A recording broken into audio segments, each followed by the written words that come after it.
Good morning everybody and welcome back to a LEGO Tears of the Kingdom video.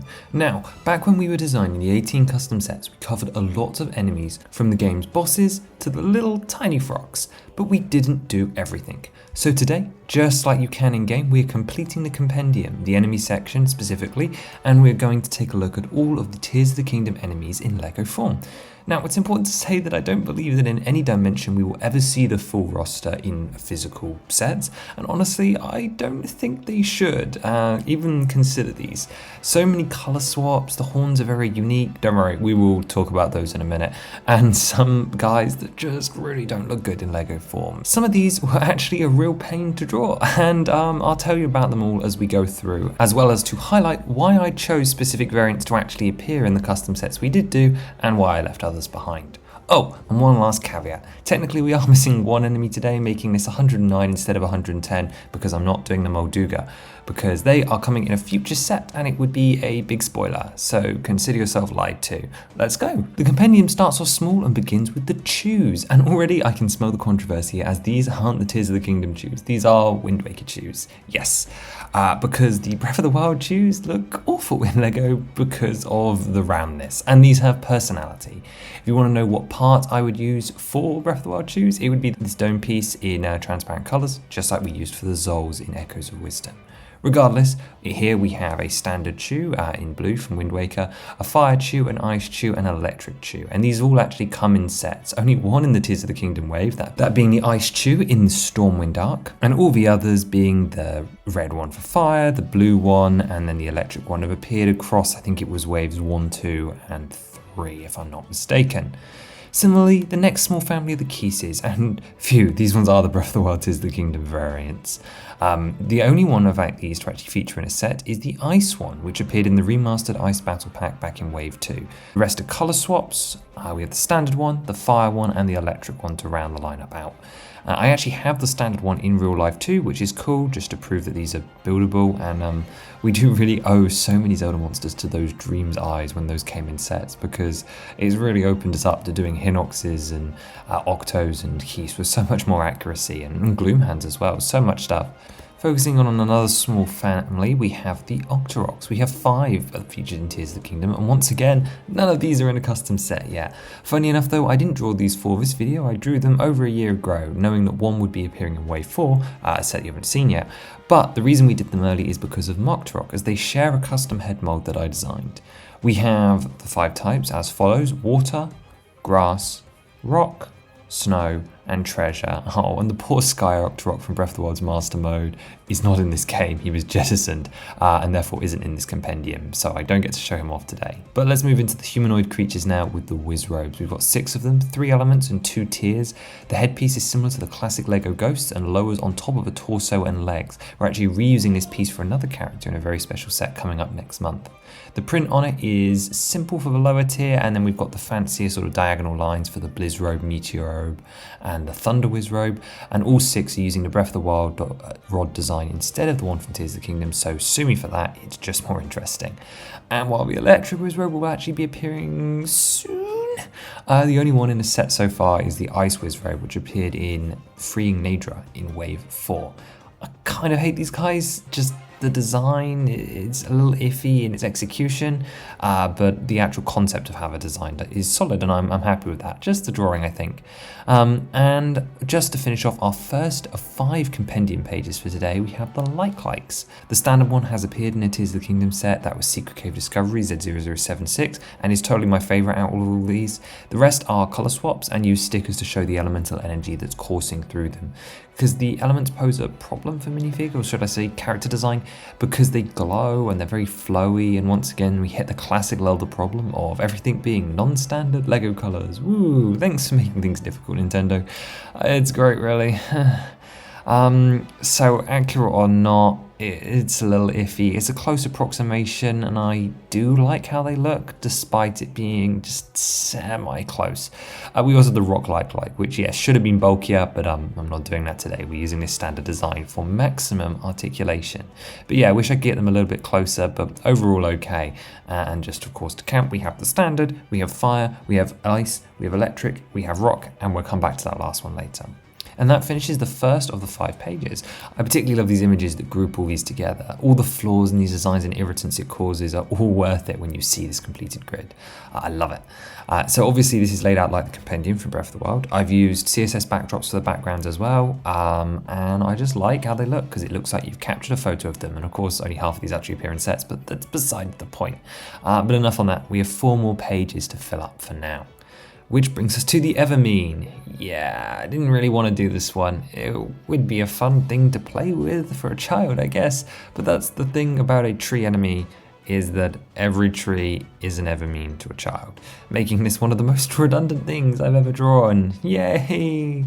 But I did salvage it slightly, as instead of just drawing a tree from an existing custom set, which is surprisingly rare at this point, I thought it'd be fun to draw a special tree, namely the Korok forest trees from set 77092, the Great Deku Tree, which yes, breaks the canon rules that we've set up for this project, and as it references a real set, but still, it's a cool nod to the real Evermean that we actually technically have. At least if you're suspicious of your Deku tree set, I might want to check because those trees might be moving.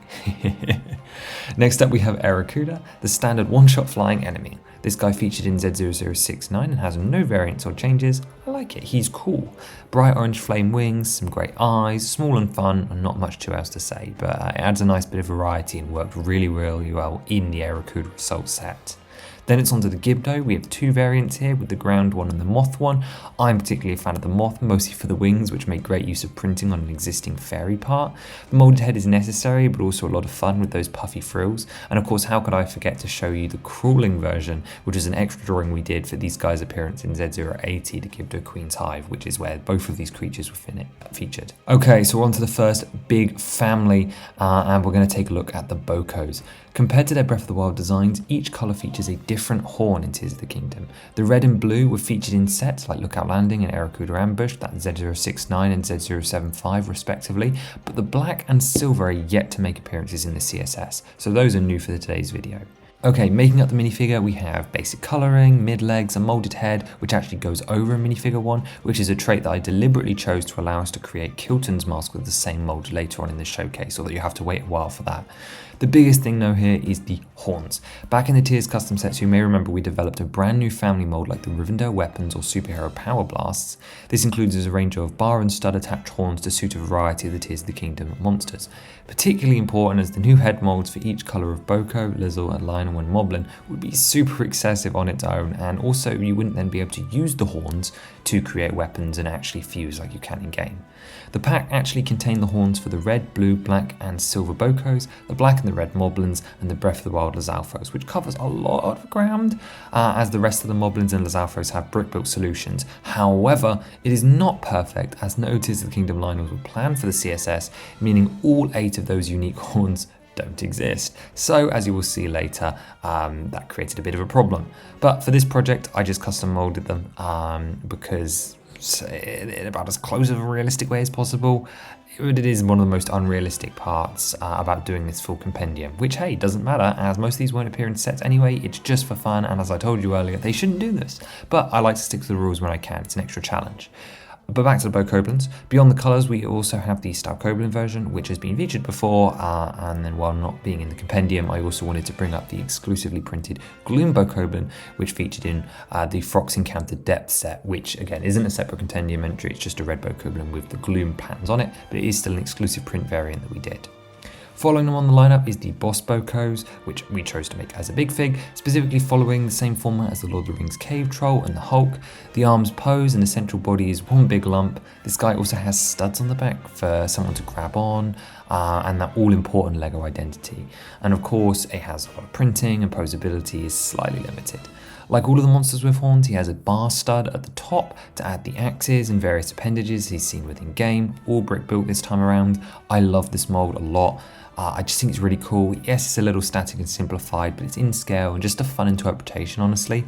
Yeah, the blue one appeared in Lookout Landing, and then exclusively for this video, I did the color swaps for the red, black, and silver variants with their various brick-built horns. Back to the trio of big families, we have the Moblins. Once again, remember the black and red horns are from the accessory pack, but in the end, these guys never appeared in sets. They're also normal figure designs. Yes, I know people wanted to use the Woody arms and legs, or the Avatar arms and legs, however you know them, or use the big fig design that I debuted in Wave 2, but for these sets, this is it, normal figures. Actually, none of these guys appeared in Wave 8, despite being in the Horn Plaque, but I actually have plans in the future. Remember, the Tears of the Kingdom sets aren't actually the final chronological wave, because it's Wave 8 out of 9, so there is still Wave 9 where this pack would be on shelves. I really need to update that timeline so that makes things a little clearer. The blue moblin here uses this horn on a clip from Ninjago Weapons Pack, and the Breath of the Wild blue and red have always appeared in the previous sets. Silver is the ugliest with this brick-built combo, but the horn is pretty messy in game 2, so I don't mind too much. The head, again, fits over a figure to allow for Kilton masks in the future, but also means we can have a Style Moblin or a floating skull as well, and Style Moblin does indeed have a Compendium entry. Not the skulls, it's interesting that, but I suppose it is just a style enemy, so it doesn't matter. Lizalfos rounds out the big three families and may actually be the largest single group of enemies unless you count the different constructs as one big group, or maybe the taluses if you count the peblets with them. Anyway, largest family that's easy to define for sure. All of these horns are quite elegant in game, so unfortunately the LEGO version is largely just the small animal horn in different colours, just to simplify things down. Not amazing, but close enough. Fun fact then, this is the first time that LEGO Lizalfos in this project have been drawn with the accurate colours, to LEGO colours, not the games I mean, because in previous times I just wasn't using a colour palette, now I am. The electric one has appeared before in the Z070s or as Domain Muck Truck Menace, but the rest of them, they were only featured back in their old Breath of the Wild horn forms before the redraw, so most predominantly in the Wave 2 Lizalfos Battle Pack. Regardless, here today we have green, blue with that really nice blade horn, black, silver. I love the horn on the silver. Yes, it shouldn't be all red, but in LEGO that colour just pops so well. And then we have fire, ice, and electric for our elementals, and it's great to have these guys back and remastered after so long. And then of course the Style Lizalfos, which was featured in Wave 4, is in this lineup as well. Speaking of new additions though, we have the Horriblins, which were added in Tears of the Kingdom. I still love the design we came up with for these guys in Wave 8, for that vertical head that works best in the horizontal crawling page, just like these guys were in caves, specifically appearing in Z076, Secret Cave Discovery, and the Bedrock Bistro, in black with long stick there, and of course crawling all over the walls underneath Lookout Landing. Exciting development though is now that Metal Sonic became the first minifigure to have 2 head holes to rotate his head into flight mode. It means I can also make this Horriblin head usable as a Kilton mask too. Yay! This was the original plan, but it was scrapped for being too unrealistic, but how times change. As for new additions for this video, we have the blue and the silver, drawn exactly 4 here for the first time. I particularly like how the blue one looks actually. It's such an outlandish colour, but it seems to work really well. And it's a bit of a shame we couldn't get more of them into sets, but it's nice to be able to complete the family now. And that is seen here with silver completing the 4 Horriblins. There's no golds or anything in this game. Okay, next up is a big one. It is a brand new addition to the CSS that I can't believe took 5 years to appear in a custom set. Look, I just didn't think it would take this long to get to Wave 5, okay? But yes, it's Lynel time. Currently, no Lynels have appeared in the showcase. Their debut has always been and continues to be scheduled for Wave 5, unless a small one-off set that I have planned gets done first, which is looking quite likely. As it stands, these Tears of the Kingdom Lynels will probably never be used in custom sets because of their horns. They're frankly just too many horns to even consider making new molds for each of them. Red, blue and white mains share a spike horn, with silver getting its own unique one. Even this is reducing accuracy because they do have differences between them, but I've tried to cut it down from those 8. And then red and blue share a blade with white, and then silver getting unique blades as well. And that's still 4 molds, and I've already done a family pack. Quite frankly, if we ever see Lynels, Breath of the Wild set or Tears of the Kingdom set, expect the Breath of the Wild standard horns and for them to be fused in with the head mold, because it's just not realistic. As for the design, we have molded headgear over a plain head so that it can still be a Kilton mask. We've got a fairly simple torso with just that ab detailing, and of course the strap coming across, and then the centaur legs. I've waited so long to be able to share that this was the part I wanted to use for Lynels. It's honestly perfect.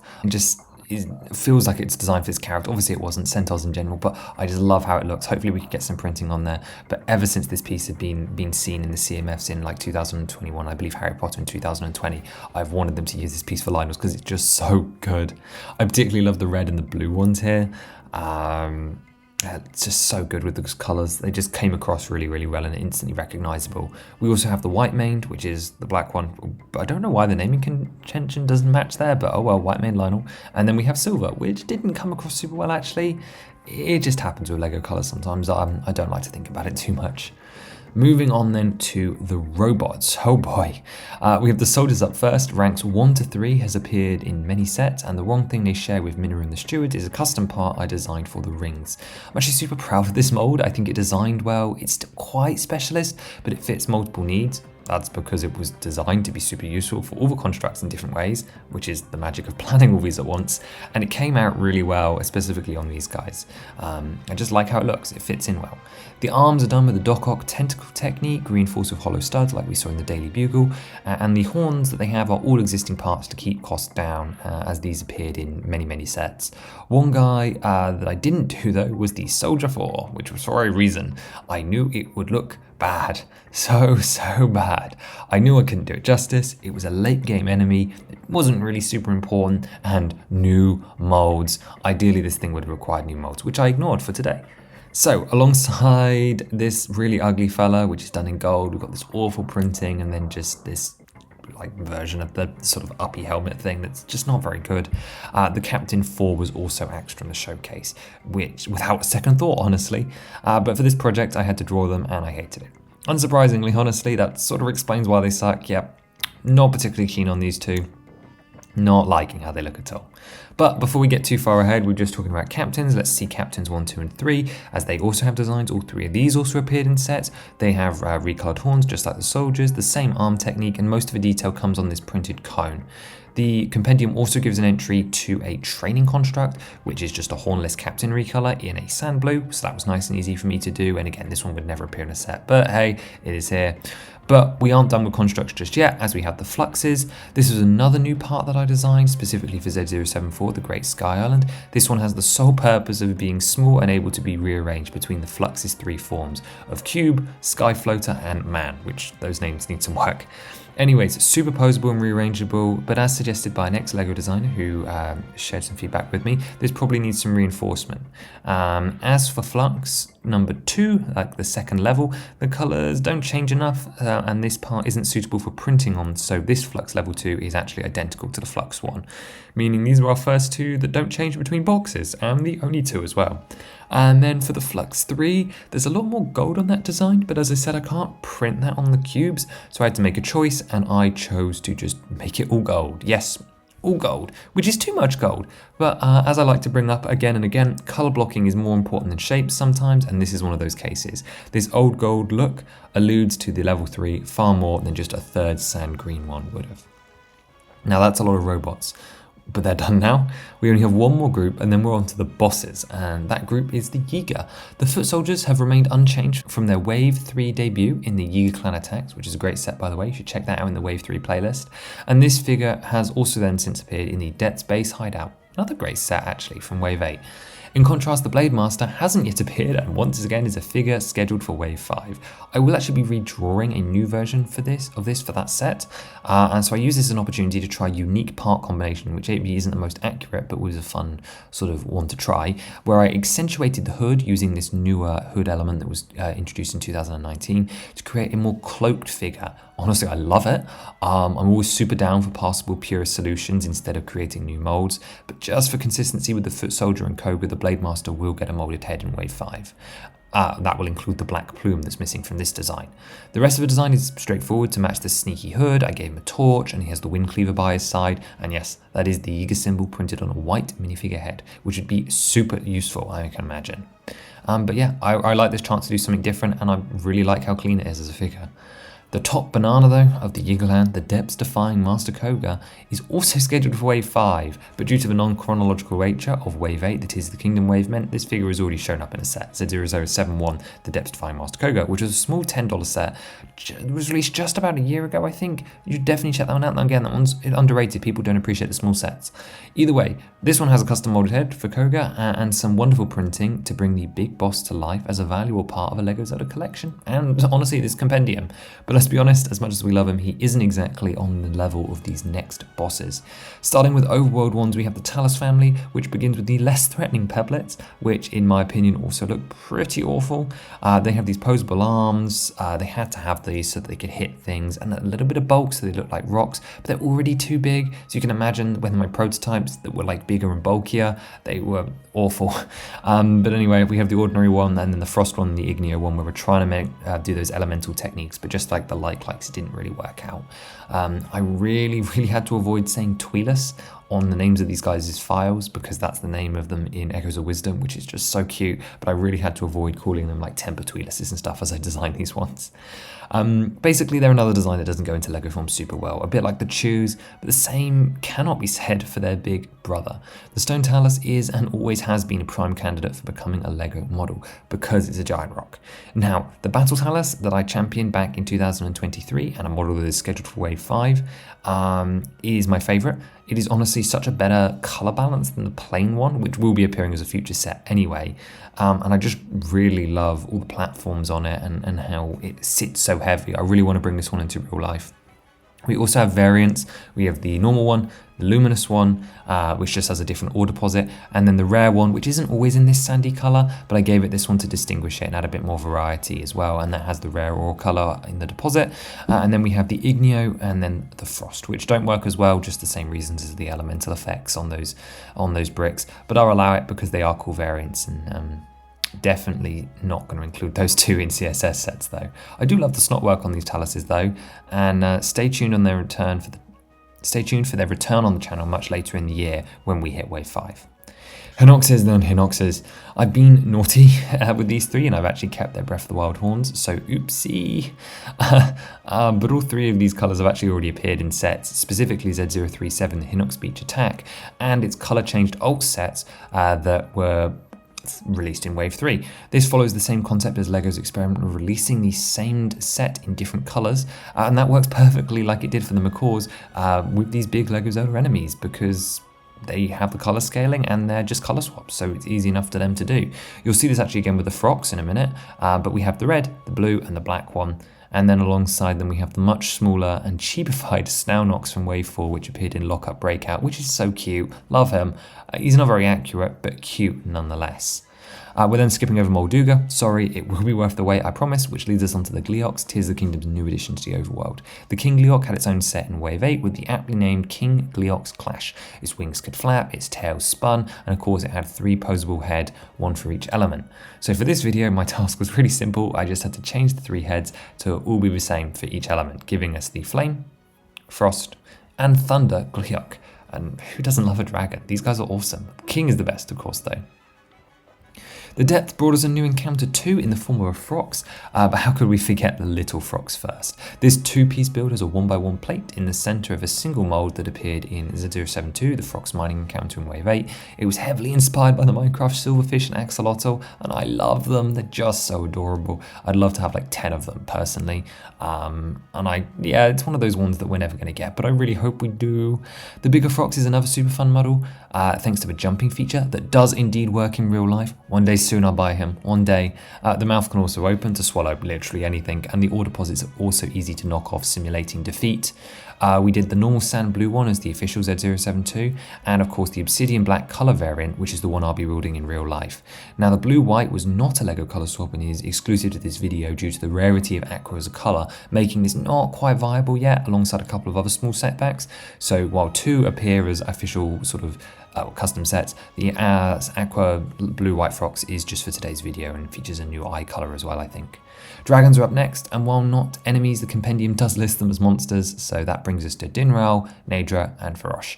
Only Nadra is part of the official CSS, with Farosh and Dinral being exclusives done for today's video. Their horns and colour and ornamentation are all different, which is hard to see here because I was reluctant to spend the time to give extra detail to them because they are not important. Why Nadra then? The Breath of the Wild Spring Quest is iconic and the most plot relevant of the 3 of them. Plus, I needed to get one of the dragons in here for Wave 4, and she is the most well known because of that quest. It's a nice set piece for kids to play out as well. Okay, dragons done. Just bosses left now. Starting with Colgera, we have our beautiful Skyworm from Z078, the Stormwind Arc. He wibbles and wobbles around a little too much according to my instruction purchases, but he does look great. And to anyone still here, I am working on a themed display stand for this guy, so if you're interested in that or any of my other instructions, go over to my Rubricable page, link in the description. Mwah. Elden though brought us 2 bosses. We have Moragia, another one exclusive to this video for obvious reasons, because while this one was conceptually cool, it was just too short an encounter and just not good for a playset at all. But at least it got some LEGO love today, I guess, but it would not have made a good set. Marbled Goemon did make it into a showcase though through Lost Gorondia and also looks fab. I'm loving the basic marble rock roast effect. It's pretty simple, but it does the job quite well, if a little, again, sort of stylized, but that's okay. We're in LEGO, we're stylized medium. From Zora's End we have Sludge-like and then Muktarok, both featuring from Z0070 Zora's Domain Muktarok Menace, a fab set that you should also check out. Sludge-like borrows from the Like design but just looks cooler and has a great soundtrack for such a simple encounter as well. You should listen to the Sludge-like OST. And of course this one's more upright and has the sludge piece recolored in dark brown around the base. And then of course we have Muktarok, who is a recolored larger shark, and then the Octorok head that we talked about 20 minutes ago, and this one has been placed on a Dreamling body, which is real nice parts usage. Very happy with that for my own custom molds. The last regional phenomena is Queen Gibdo, and unlike her children, I basically have nothing new to say about her. So if you want to learn more about that build, go check out her own video where we zoom into the details a little more. I talk about the frills and the techniques and so on. And of course the side builds from that set were a lot of fun as well, and that's all in the Wave 8 playlist. We then have C's Construct making use of the Zonai ring from earlier. I still love this set too. The mech battle was a lot of fun to turn into LEGO. It just feels like a perfect concept. I really want Tears of the Kingdom set so bad. Zelda as a whole, please, but like so many moments from this game just fit so well as sets, from Ultra Hand to this mech battle to the dragons. Please though, LEGO, if you're listening, whole series. We need everything from Zelda 1 through Skyward Sword to Breath of the Wild Tears of the Kingdom, not just the newer stuff. The rest of the bosses though come towards the end of the game, although Phantom Ganondorf can technically be found throughout, I suppose. As a fig, this one appeared in the Demon Dragon Jewels set and is an all-red skeletal figure. It's got the red flowing hair and a katana.